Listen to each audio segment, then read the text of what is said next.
সবাইকে নমস্কার। অনেক দিন পরে একটু লাইভে এলাম। আসার ইচ্ছে ছিল না, কিন্তু কিছু বিষয় নিয়ে সবার সঙ্গে আলোচনা করার জন্যে, সবাইকে জানানোর জন্যে মনে হলো একটু লাইভে আসি। আজকে 29 তারিখ, এই বছরটা শেষ হতে চলল। গত পরশু দিন 27 তারিখ ছিল আমাদের ওয়াই চ্যানেল আন্দোলনের প্রায় বর্ষপূর্তি। এই ওয়াই চ্যানেলের আন্দোলনকে যদি ধরি, সেখান থেকে 1 বছর, বা আমাদের প্যানেল ক্যান্সেলের পর থেকে যদি ধরি, প্রায় 2 বছরকে কিছু কম সময়, 18-19 মাস, 20 মাসের মতো হবে। আমরা অনেক আন্দোলন, অনেক লড়াই আমরা করেছি। অনেকগুলো শীতের রাত আমরা রাস্তার ফুটপাতে কাটিয়েছি। অনেকজন স্যার ম্যাডাম অনশন করেছে। পুলিশের লাঠি খেয়েছি, শোকজ লেটার, কোনো কিছুই আমাদের বাদ নেই।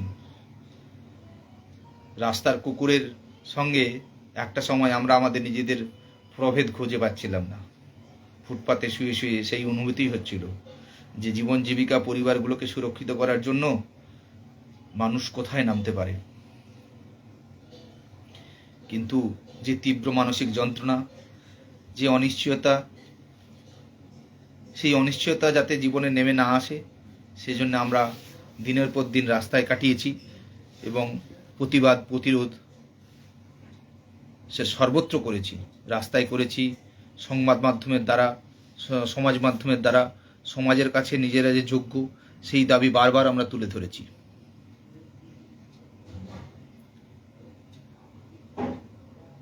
কিন্তু যে জিনিসটা আমরা ভয় পাচ্ছিলাম, যে জিনিসটা আমরা চাইছিলাম না, যে কোনোভাবেই এই বয়সে এসে 40, 42, 45, 47 বছর বয়সে এসে, 38 বছর বয়সে এসে আবার একটা অসম প্রতিযোগিতার মধ্য দিয়ে নিজেদের যোগ্যতা প্রমাণ করতে হবে, এটা আমরা কখনোই চাইনি।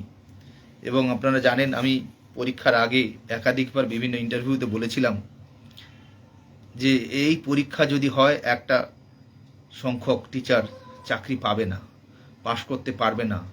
কারণ প্রতিযোগিতাটা প্রায় কয়েক গুণ বেড়ে গেছে। অনেকগুলো বছর অতিক্রান্ত। 10 বছর আগে আমরা পরীক্ষা দিয়েছি।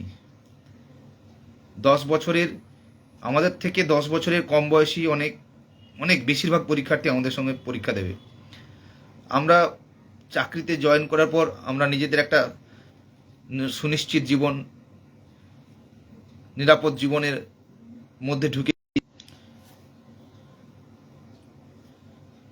ভাবিনি।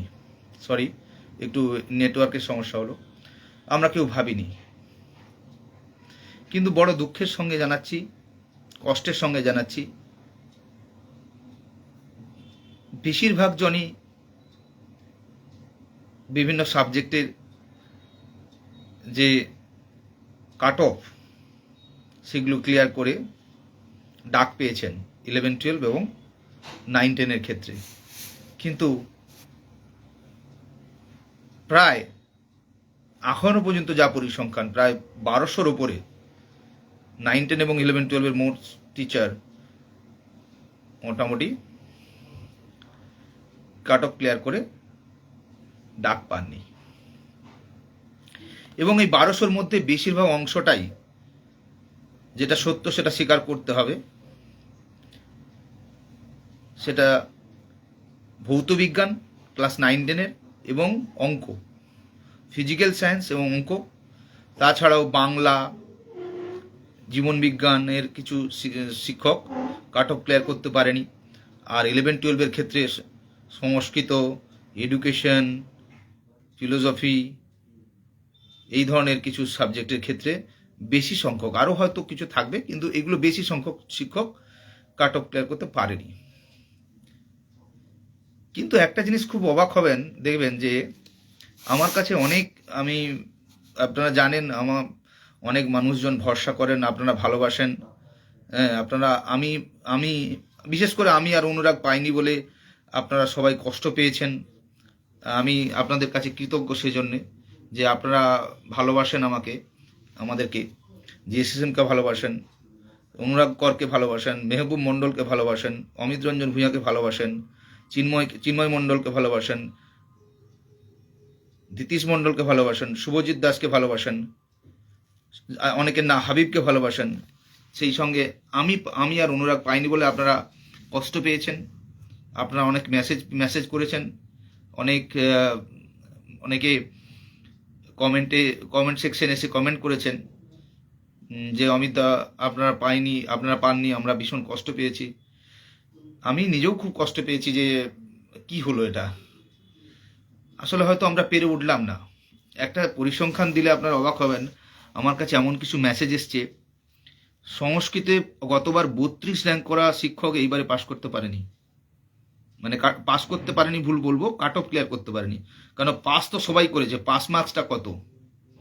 পাস মার্কস তখনই হবে যখন একটা 100, মানে একটা নির্দিষ্ট মানের উপরে সবাই পাবে, তবে সেটা, যেমন আমরা ধরুন 100-তে 30 পেলে পাস, তাহলে 30-এর উপরে যারা পাবে তারা পাস। কিন্তু এখানে তো সেটা না, এখানে তো বিভিন্ন পদ নির্ধারিত আছে, ক্যাটাগরি ওয়াইজ আলাদা আলাদা আছে। দেখা যাবে জেনারেল ক্ষেত্রে 60 পেয়েও সে ডাক পাচ্ছে না, কিন্তু ক্যাটাগরিতে অনেক কমেও ডাক পাচ্ছে, এরকম অনেক আছে, অনেক ক্ষেত্রেই হচ্ছে, অনেক সেটাই আছে। তো পাস কথাটা বলবো না, কাট অফ ক্লিয়ার করতে পারেনি কেন, 70%, 75%, 80% নম্বর পেয়েও দেখা যাচ্ছে ডাক পাচ্ছে না, তখন তো সেটা ডাক পাস করতে পারেনি বলাটা ঠিক হবে না, কাট অফ ক্লিয়ার করতে পারেনি, কারণ আসন সংখ্যা তো নির্ধারিত সেই জন্য। তো 32 র্যাঙ্ক করা শিক্ষকটি এবার ডাক পায়নি। আমাকে একজন ফোন করেছিলেন, 242 র্যাঙ্ক করেছিলেন গতবার জীবন বিজ্ঞানে, উনি ডাক পাননি। গতবার কেমিস্ট্রিতে খুব ভালো র্যাঙ্ক করেছিল, এবারে উনি 9-10-এর কোনোটাতেই ডাক পাননি। একজন ম্যাডাম, শিখা ম্যাডাম, মানে আমি কি বলবো, এমন মেসেজ, এমন ফোন, এমন কিছু বার্তা পাই যেটা হৃদয়টাকে একদম নাড়িয়ে দেয় যে এটা কি হলো। এবং এবং আমাকে একজন বনগা থেকে একজন মাসিমা ফোন করেছিলেন, উনি বলছেন যে বাবা আমি অনেক কষ্ট করে বাড়িটা তৈরি করেছি ধার দেনা করে, ওর তো বাবা নেই, বাবা তো মারা গেছে, আর আমরা যদি বাড়িটা যদি ব্যাংক নিয়ে নেয়, যদি চাকরি না থাকে, তাহলে আমরা কি ফুটপাতে থাকবো, আমরা কি বাড়িতে থাকতে পাবো না, বাবা তোমরা কিছু দেখো, তোমাদের উপরে অনেক আশা ভরসা।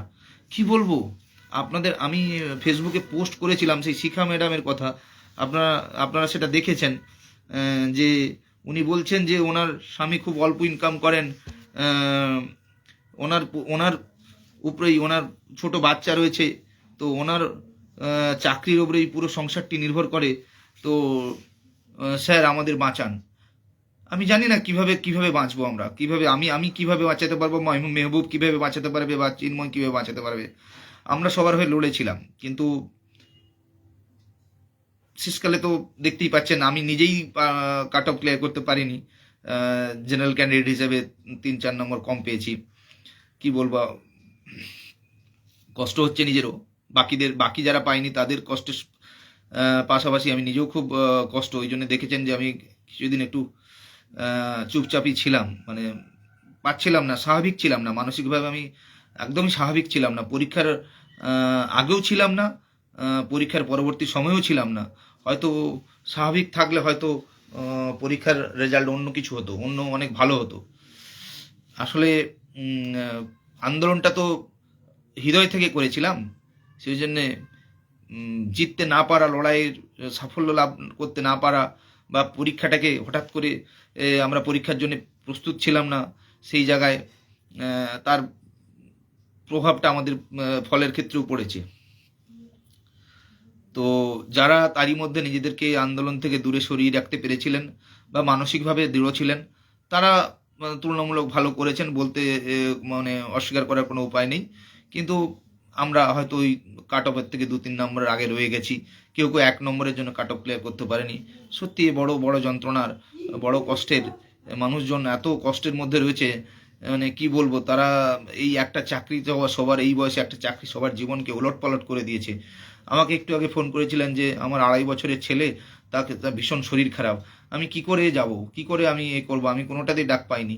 মানে কি আপনারা কল্পনা করতে পারবেন না। আর যারা যারা পেয়েছেন তারা তারা তাদেরকে শুভেচ্ছা, কিন্তু এটা ভাববেন না আপনার আপনার এই সহযোগী, আপনার এই সহযোদ্ধা, আপনার এই সহকর্মীরা কিন্তু আপনাদের আশায় বসে রয়েছে। আপনাদের সাহায্য, আপনাদের সমর্থন, আপনাদের সহযোগিতা কিন্তু তারা প্রার্থনা করে। যেভাবে এতদিন আমরা মানে 4-7 বা 3-7-এর জন্য রাস্তা এবং আন্দোলনে লড়াই করেছি, সেইভাবেই আপনারা, আপনাদের যে সহকর্মীরা এই চূড়ান্ত এবং অমানবিক মানসিক যন্ত্রণার মধ্যে পড়ে পরীক্ষাটা হয়তো, গতবার যারা ভালো র্যাঙ্ক করেছে, বললাম আপনাদেরকে উদাহরণ দিলাম যে গতবার সংস্কৃতে 32 র্যাঙ্ক করা, গতবার জীবনবিজ্ঞানে 242 র্যাঙ্ক করা লোক, গতবার কেমিস্ট্রিতে 100-র মধ্যে র্যাঙ্ক করা লোক এবারে ডাক পায়নি। তার মানে বুঝতে পারছেন যে কোন তীব্র মানসিক যন্ত্রণায় পরীক্ষাগুলো তারা দিতে বাধ্য হয়েছে, বা আমি নিজেও দিতে বলছি। আমি আমি আমি তো, আপনারা হয়তো জানেন যে আমি বিষয়গুলো মানে একটু বিষয়গুলোকে অন্যভাবে অনুভব করি এবং অন্যভাবে তার ব্যক্ত করি, সেই জন্য মানুষজন আমার কাছে সেগুলো বলে, এবং সেই জন্যই মাঝে মাঝে আপনাদেরকে জানানোর জন্য আমি আসি। তো সেই জন্য আপনাদের কাছে যেমন পরিবারের কারো অসুস্থ হলে সেই সুস্থ সবল মানুষদের দায় থাকে সেই অসুস্থ মানুষটিকে হসপিটালে ভর্তি করা এবং তাদের দায়িত্ব নিয়ে তাকে সুস্থ করে তোলা, সেরকমই আপনার পরিবারের এই 15,403 জন পরিবারের যারা অসুস্থ হয়ে গেছে, যারা এই দুর্যোগে পড়ে মানসিকভাবে ভেঙে পড়ে পরীক্ষাটাকে, এটা তো কোনো পরীক্ষা হয়নি, এটা তো মানে গিলোটিনের মধ্যে মাথা গুঁজে দেওয়া হয়েছে। তো যাই হোক, সেখানে পরীক্ষা কাট অফ ক্লিয়ার করতে পারেনি, তাদের পাশে সবাই দাঁড়ানো, নৈতিকভাবে দাঁড়ানো দরকার। কারণ জানবেন আজকে আপনার সাফল্যের সেই সব লোকগুলোর অনেক ভূমিকা রয়েছে। তো কাউকে দূরে সরাবেন না, তাহলে কিন্তু সেটা অকৃতজ্ঞতা হবে। প্রত্যেকের দায়বদ্ধতা রয়েছে, প্রত্যেকের সহানুভূতি থাকা দরকার প্রত্যেকের। এবং আমি কয়েকটা জায়গায় খবর পাচ্ছি, 2-1 জন আমাকে বলছে, আমি বেশ কয়েক জায়গায় খবর পাচ্ছি যে 9-10 থেকে 11-12-এ গেছে, সে বিশাল নিজেকে ভেবেছে, লেজ গজিয়ে গেছে। হ্যাঁ, আর যে দুটোতেই পেয়েছে সে তার আরো দুটো লেজ গজিয়েছে। আর যে একটা পেয়েছে বা যে কোনোটাই পায়নি তাকে একটু হেয় প্রতিপন্ন করছে, এরকম খবরও আছে। কেন, আমরা তো শিক্ষক, এই শিক্ষকের মধ্যে কিছু শিক্ষকও আছে, শিক্ষক সেটা বলতে অসুবিধে নেই, সেটা এই 15,400 জনের মধ্যেও রয়েছে। আর এই 15,400-র বাইরে যে বৃহত্তর শিক্ষক সম্প্রদায় রয়েছে তার মধ্যেও কিছু শিক্ষক নয় শিক্ষক আছে। তো এই শিক্ষকরা ভাবে বোধহয় এই চাকরি মনে হয় সর্বত্র, মানে চাকরিটা পেয়ে গেলেই মনে হয় জীবনের অবশ্যই চাকরি আমারও দরকার, আমারও সংসার, আমার সন্তান, আমার পরিবার বা আমাদের পরিবারকে প্রতিপালন করার জন্য এই বয়সে নিশ্চয়ই চাকরি দরকার। কিন্তু তা বলে শিক্ষক থেকে শিক্ষক হবেন না, যাতে লোকের আপনার আচরণ, আপনার মানসিকতা, আপনার অনুভূতি যা আঘাত করছে অন্যকে, সেই জন্য আপনি শিক্ষক থেকে শিক্ষকে অনুমিত, 6 বিসর্গ, শিক্ষকে উপনীত হবেন না। আপনার খুব ভালো করে শুনে রাখুন, ভালো করে শুনে রাখুন। আমি আজকে একটা কথা বলছি, 3টে এইচ আছে, 3টে এইচ, 3H, কি H? 3H, there are 3H. One is head, second is hand, and third one is heart. এই 3টে এইচের বিকাশ যদি না হয় তাহলে আপনি মানুষ নন। আপনার মাথায় প্রচুর বুদ্ধি আছে কিন্তু আপনি অলস, হাত কোনো কাজ করে না, অন্যকে সাহায্য করেন না, আপনার হৃদয় নেই, আপনি মানুষ, আপনি শিক্ষক হতে পারেন না। আপনার অনুভূতি নেই, আপনি শিক্ষক, আপনি বিশাল হবে, আপনি বেতনই পাবেন, আপনি কোনোদিন ভালো শিক্ষক হতে পারবেন না। আপনি কি ভেবেছেন আমি কোয়ালিফাই করিনি বলে আমি কি আমি ভালো নয়? আমি অনেকের থেকে ভালো। আপনি আপনি হয়তো বলবেন অমিত দা এটা বলছো, হ্যাঁ আমি বলছি, কেন আমি, আমার মধ্যে অনুভূতি আছে, অনেকের মধ্যে যেটা দেখি না। আমি সেই আন্দোলনের দিন থেকে বলে আসছি, একদল স্বার্থপর দল নিজেদেরকে, হ্যাঁ তারা হয়তো আজকে বলবে আন্দোলন করে কি করলে, আন্দোলন করে কি করলে, সাফল্য পায়নি ঠিক, তাহলে তো ক্ষুদিরামও ব্যর্থ ছিল, নেতাজিও ব্যর্থ, গান্ধীজিও ব্যর্থ। যদি ইংরেজরা নিজে থেকে স্বাধীনতা দিতে রাজি না হতো তাহলে তো ভারত স্বাধীন হতো না। তাহলে বাকি সিপাহী বিদ্রোহ ব্যর্থ ছিল, ইতিহাস পড়ানো বন্ধ করে দিন। নৌবিদ্রোহ ব্যর্থ ছিল, কোনো কিছুই ব্যর্থ হয় না, কোনো আন্দোলনই ব্যর্থ নয়। শিক্ষক হিসেবে যদি এই কথাগুলো বলেন তাহলে আপনি শিক্ষক নয়, আপনি শিক্ষক। বুঝতে পেরেছেন? তো তো আমি বারবার আপনাদেরকে বলবো যে শিক্ষক ঘটুন, অনুভূতি রাখুন, সবার কল্যাণের কথা ভাবুন। আপনার যে সহকর্মীরা দুর্বল হয়ে মানসিকভাবে বিপর্যস্ত হয়ে ভেঙে পড়ে এই পরীক্ষা থেকে উন্নীত হতে পারেনি, কারণ তারা তারা ভীষণ রকম কোয়ালিফাইড। গতবার এই দুর্নীতির মধ্যেও তারা নিজেদের যোগ্যতা দিয়ে ভালো র্যাঙ্ক করে ভালো চাকরি পেয়েছিল, কিন্তু এইবার তারা পেরে উঠছে না, ওঠেনি। এই যন্ত্রণা তারা সামলে উঠতে পারেনি। সবাই তো সমান নয়, তাই তাদের পাশে থাকুন, তাদের হাত বাড়ান। নিজেদেরকে ছোট ছোট গ্রুপে ভাগ করে আমি বেঁচে গেলাম, আমি মেরে গেলাম। আর আমি একটা জিনিস কখনোই বলবো না যে যে অমুকটা ক্যান্সেল হয়ে যাক, অমুকের চাকরি না পাক। আমি নিজে আজকে বলছি, অমিত রঞ্জন ভূঁইয়া, যদি আমার চাকরি নাও হয় আমি তাও বলবো না যে বাকিদের চাকরি না হোক, কখনো বলবো না, কখনো বলবো না। বরঞ্চ আমি চাই না আর কোনো সুবল সোরেন তৈরি হোক, আর কোনো প্রশান্ত দাস তৈরি হোক। আমি চাই যে আমি কোয়ালিফাই না করতে পারলেও আমার আমার আমার আমরা কি করে ফিরবো তার দায়িত্ব বাকি যারা কোয়ালিফাই করেছে তারা নিক। তারা আন্দোলন, তারা সহযোগিতা করুক। তারা আন্দোলন, যদি ভবিষ্যতে প্রয়োজন হয় তারা মাঠে নামবে আমাদের হয়ে, আমরা এই আশা করি। এবং এবং এবং এটাই একজন শিক্ষক হিসেবে উপযুক্ত হবে, যে বিপদের দিনে যখন আমরা একসঙ্গে ছিলাম, সেই দিন কিছুজন যখন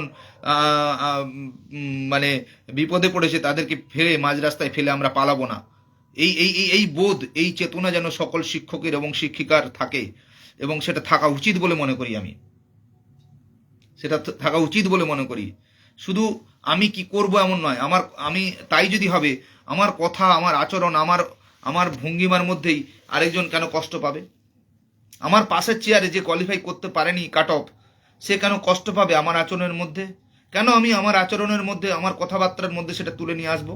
আমি কেন তার সম্মতি হব না?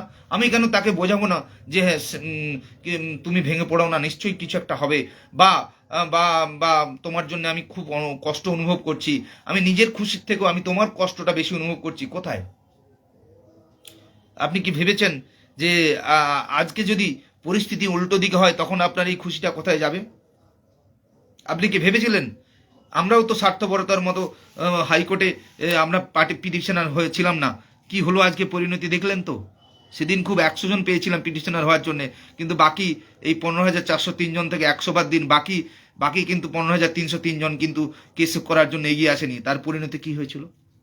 ফলে স্বার্থপরতা নয়, উদারতা, অন্যের সঙ্গে অন্যের কষ্টকে অনুভব করা, যারা পেল না তাদের যন্ত্রণাকে অনুভব করা। নিজের অবশ্যই খুশি অবশ্যই হবে, কিন্তু সেই খুশিটা এমনভাবে প্রকাশ করব না যাতে সামনের চেয়ারে বসা না পাওয়া লোকটা যন্ত্রণায় ভোগ করে অপমান বোধ করে। একদম নয়, একদম এটা করবেন না, এবং করা উচিত নয়। আমি এটা হয়তো বলছি বলে অনেকে বলবেন, আসলে আমি তো আমার কথা বলি না, আমি তো সবার মুখপাত্র। আমি তো সবার মুখপাত্র, সবার যন্ত্রণা, সবার সবার ব্যথা আমার কাছে আসলে আমি তখন আমার মুখ দিয়ে সেগুলো বেরিয়ে আসে। হ্যাঁ, আমার নিজের জন্য খুব কষ্ট হয়। আমি একটা জিনিস ভেবে দেখেছি যে আমি স্বাভাবিক পরিস্থিতিতে ছিলাম না, পরীক্ষার আগেও এবং পরীক্ষার পরবর্তী সময়েও। তো সেই যন্ত্রণাই আমারকে প্রভাব করেছে। এই কথাটা আমি বারবারই তুলে ধরছি। আমি একটা জিনিস বারবার বলবো, এই সমাজ ব্যবস্থা চোখে, এই বিনাশ আর বুনো মোষদের চোখে আমাদেরকে সকলকে অযোগ্য প্রমাণ করার যে ষড়যন্ত্র, তার বিরুদ্ধে কিন্তু আমাদেরকে লড়তে হবে আরো অনেক দিন লড়তে হবে। এখনো যারা চাকরিতে ফিরবেন তাদেরকেও বিভিন্ন অপদস্থতার সম্মুখীন হতে হবে। তাই নিজেদেরকে সংঘবদ্ধ রাখুন, সংঘবদ্ধ থাকা খুব দরকার। এবার আমি যে কথাটা বারবার বলছি, আরেকটা জিনিস আমি খুব সত্যি কথা বলবো, যেটা আপনারা কেউ কষ্ট পেলে আমার কিছু করার নেই। এইবারের বিভিন্ন সাবজেক্টের জেনারেল ক্যান্ডিডেট যারা, তারা কিন্তু ভীষণভাবে সাফার করেছে জেনারেল ক্যান্ডিডেটরা। কিছু বলার নেই, আমি কারো বিরোধিতা করছি না, কারো সমালোচনা, কাকো নোংরা ভাষায় অপমানও করব না। কিন্তু যেটা সত্য, যে পরিসংখ্যান বা যে ফোন বা যে মেসেজগুলো আমরা পেয়েছি, বেশিরভাগ ক্ষেত্রেই দেখছি যে ভৌতবিজ্ঞান, অঙ্ক, জীবনবিজ্ঞান, বাংলা, কিছু 9-10-এর ক্ষেত্রে বলছি, আর এডুকেশন, ফিলোসফি, এই ধরনের সংস্কৃত, এই ধরনের বেশ কিছু সাবজেক্টে কিন্তু জেনারেল ক্যান্ডিডেট বেশি মার্ক খেয়েছে। জেনারেল ক্যান্ডিডেটরা কণ্ঠ রোধ হয়ে গেছে। 30 থেকে 35% সিটের জন্য তারা সিটির আনরিজার্ভ, সেইখানে সবাই লড়ছে সেই সিটে। কতটা ভালো হলে তবে সেখানে হচ্ছে যে কতটা ভালো পরীক্ষা পারফর্ম করতে পারলে তবে সেইটা সেই 30টা 35টা সিটের মধ্যে 38টা সিটের মধ্যে আসা যায়। আর আমরা তো আমাদের সব দিয়ে দিয়েছি। কি মনে হয় আমি 61 পেয়েছি, আমি কি আর 15টা দিন আগে পড়তে বসলে বা একটু মানসিকভাবে স্থিরতা লাভ করলে আমি কি আর 3-4টে নম্বর পেতাম না? হয়তো এই প্রিপারেশনেই পেতাম। কিন্তু একটা কথা আপনাকে বলি, আমি উদাহরণটা বারবার দিই। ধরুন আপনি প্রেম করেছেন, আপনার বন্ধু প্রেম করেনি, তো কেউ যখন ছেড়ে চলে যাবে প্রেমের যন্ত্রণা কে বুঝবে, আপনি না আপনার বন্ধু? আপনিই বুঝবেন, কারণ আপনি প্রেম করেছেন, ছেড়ে আপনাকে গেছে, আপনার বন্ধু তো প্রেম করেইনি, সে যন্ত্রণা বুঝবে কি করে? তো সেই রকমই যে আন্দোলন করেছে, আন্দোলনের মধ্যে নিজেকে ডুবিয়ে দিয়েছে, যারা ডুবিয়ে দিয়েছে, আমি শুধু আমার একার কথা বলবো না, মেহবুবের তো সেই পরিস্থিতি, চিন্ময়েরও সেই পরিস্থিতি। চিন্ময় সৌভাগ্যক্রমে পাস করেছে, কিন্তু বেশিরভাগেরই আজকে অনুরাগ তো সেখানে সবাই সাফার করে গেছে, সৌভাগ্যক্রমে কিছুজন বেরিয়ে গেছে। আরেকটা কথা আমি বলবো, আমরা কিছু ভুলি না, যে লোকগুলো দিনের পর দিন আমাদেরকে বলতো সেটিংয়ের তথ্য দিয়ে অপমান করতো, তারা কোথায় আজ? তারা কোথায়? কোন বোধ থেকে? এখানে কোনো সাবজেক্টের বিভেদ নেই, বিভিন্ন সাবজেক্টের লোক, সব বৌদ্ধ লোকজন ছিল, যারা দিনের পর দিন আমাদেরকে কাটাছাড়া করে গেছেন, আমাদেরকে অপমান করে গেছেন, যে ওরা সেটিং করেছে, এই 73 জন, এই 74 জন, এই 75 জন। সেই অমানুষগুলো কোথায়? তারা শিক্ষক হবে। বাবা তুমি শিক্ষক হবা? হ্যাঁ, তুমি শিক্ষক হবা, তুমি শিক্ষক হবে, তুমি বেতন পাবে, তুমি মানুষ হবে না। আমি পরিষ্কার কথা বলছি। সেই অমানুষগুলো কোথায়, যারা দিনের পর দিন আমরা রাস্তায় পড়েছিলাম, আমাদেরকে বলতো এরা সেটিং করেছে, এরা সেটিং করে নিজেদেরটা ঠিক বাগিয়ে নেবে। কোথায় তারা? বাড়িতে যদি আয়না থাকে নিজেদের মুখটা একবার দেখবেন। আজকে আমাদের কি পরিণতি হয়েছে, আজকে মেহবুবের কি পরিণতি হয়েছে, আজকে অমিত রঞ্জন ভূঁইয়ার কি পরিণতি হয়েছে, আজকে অনুরাগের কি পরিণতি হয়েছে? সায়েন্সের ভালো ভালো ছেলে মেয়েগুলো কোথায়? জেনারেল ছেলে মেয়ে কোথায়? ডাক পায়নি। আর এই সরকার তো চোর, সরকার চোর। এই সরকারের জন্যই আজকে আমাদের এই পরিণতি, পরিষ্কার দায়িত্বমন্ত্রীর কথা বল, সরকারের জন্যই আজকে আমাদের এই পরিণতি, ভুলে গেলে চলবে না। আর দ্বিতীয় যদি কেউ দায়ী থাকে, বিচার ব্যবস্থা। দ্বিতীয় যদি কেউ দায়ী থাকে, বিচার ব্যবস্থা দায়ী। চুরির বিচার চাইতে যখন বিচার ব্যবস্থার কাছে গেলাম, সে সবাইকে দাগিয়ে দিল। আজকে একটা জিনিস খেয়াল করে দেখুন তো, আমাদের বিরুদ্ধে কোনো প্রমাণ নেই, আমাদেরকে জোর করে পরীক্ষায় দিতে বসিয়ে দিল। কিসের পরীক্ষা এটা? কিসের পরীক্ষা? এই পরীক্ষা কাদের হওয়ার কথা ছিল? অ্যাফোর্সেড ভ্যাকেন্সি কোথায়? কোর্ট কি বলছে রাজ্য সরকার বোঝে না, রাজ্য সরকার কি বলছে কোর্ট বোঝে না। ক্যান্ডিডেট যারা, তারা কোর্টে গিয়ে আপিল করছে, তাদের কথা কোর্ট শুনতে চায় না, বলছে it is not a public platform. কি চূড়ান্ত একটা বিশৃঙ্খল পরিস্থিতি। পরীক্ষার আগে বলছে যে process must be go on. আমি এখন পরীক্ষা প্রসেসে বাধা দেবো না, আমি তো সবাইকে নিয়ে পরীক্ষা নিতে বলেছি, আমি কোনো সবাইকে নিয়ে পরীক্ষা নিতে কোনো বাধা নেই। কিন্তু পরীক্ষার পরে কি বললো? আমি তো সবাইকে নিয়ে পরীক্ষা দিতে বলিনি। What is this? এটা ইন্ডিয়ান জুডিশিয়ারি সিস্টেম? এই জুডিশিয়ারি সিস্টেম আরাবল্লীকে ধ্বংসের নির্দেশ দেয়? অবাক লাগে। আর যে ফ্রেশাররা, যাদের আমাদের সঙ্গে পরীক্ষায় বসার কথাই নয়, তারা দিনরাত আমাদের গালাগাল করছে, আমাদের ছাত্র, আমাদের ভাই, আমাদের বন্ধু। কোনো দায় ছিল না আমাদের, কোনো দায়িত্ব ছিল না আমাদের। আমরা নিজেদের যন্ত্রণায় কাটাচ্ছি, আমাদের সঙ্গে ওদেরকে দিয়ে আমাদের যন্ত্রণা আরো কয়েক গুণ বাড়িয়ে দিল, আমাদেরকে গালাগাল দিয়ে। কোথায় যাব? মানুষের জীবন ওলট পালট করে দিচ্ছে এই নিয়োগ প্রক্রিয়া। প্রভাব সুদূর প্রসারী, সুদূর প্রসারী। আপনারা জানলে বা শুনলে অবাক হবেন, এমন অনেক শয়ে শয়ে শিক্ষক মানসিক অস্থিরতায় চিকিৎসার মধ্যে আছেন, স্বাভাবিক সুস্থ নেই, পরিবারগুলো শেষ হয়ে যাচ্ছে। একটা কথা আমি পরিষ্কার বলে রাখি, এখনো বলছি, যারা ডাক পায়নি তারা এই বিচার ব্যবস্থার জুডিশিয়াল কিলিং হলো এটা, এবং এই রাজ্য সরকারের অপদার্থতার জন্য তাদের জীবন, তাদের পরিবারগুলোকে বাঁচানোর দায়িত্ব এই সরকারকে নিতে হবে, এই বিচার ব্যবস্থাকে নিতে হবে। এবং তার জন্য এই ডাক না পাওয়া, 2 নম্বর 3 নম্বর 4 নম্বরের জন্য ডাক পায়নি, কাট অফ ক্লিয়ার করতে পারেনি, সেই সব শিক্ষকদের পাশে বাকি যারা ডাক পেয়েছেন সেই সব সকল শিক্ষক শেষ দিন পর্যন্ত লড়াই করবে, এই আশা আমি রাখি। আশা করি আপনারা সেই আশায় ব্যর্থ করবেন না, কারণ 1000, 1500, 2000 জন দিনের পর দিন, রাতের পর রাত চোখের জল ফেলবে, আর বাকিরা স্কুলে গিয়ে চাকরি করবে, এ সুখ কিন্তু বাকিদেরও সইবে না। আমি হয়তো রূঢ় ভাষায় বলছি, কষ্টের সঙ্গে বলছি। সেই জন্য সবাই পাশে থেকে, এটা অন্যায় হয়েছে, এটা কোনো যোগ্যতা নির্ণয়ের পরীক্ষা হয়নি, এটা কোনো যোগ্যতা নির্ণয়ের পরীক্ষা নয়।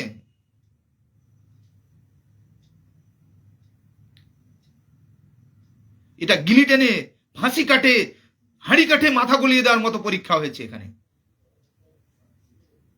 তারপরে তো অনেক বিষয় রয়েছে যেগুলো আমি আর বলতে চাই না ওপেন প্ল্যাটফর্মে, সেই বিষয়গুলো থাক, সেগুলো আপনারা সবাই জানেন যে কোথায় কি হয়েছে।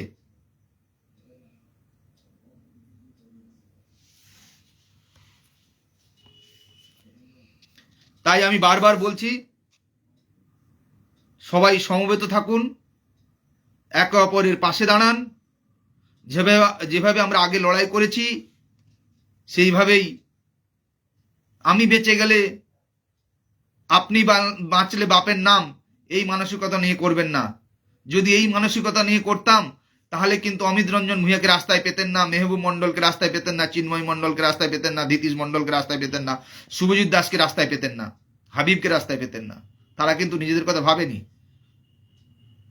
এত লড়াই করার পরেও আমাদের ফিজিক্যাল সায়েন্সের 2টো সাবজেক্ট, ফিজিক্স কেমিস্ট্রি, তাও আমরা লড়াইটা দিয়েছিলাম, পেরে উঠিনি। আরেকটু হয়তো দরকার ছিল। কষ্ট আমাদেরও হচ্ছে। আমি শুধু আমার নিজের জন্য নয়, আমার কাছে প্রচুর মেসেজ, প্রচুর ফোন আসে, মেহবুবের কাছেও আছে, আমার কাছেও আসছে। তো বলে সেগুলো কষ্টগুলো আমি আপনাদের সঙ্গে ভাগ করে নিতে চাইলাম, যে একটু অনুভব করবেন, একটু জানবেন।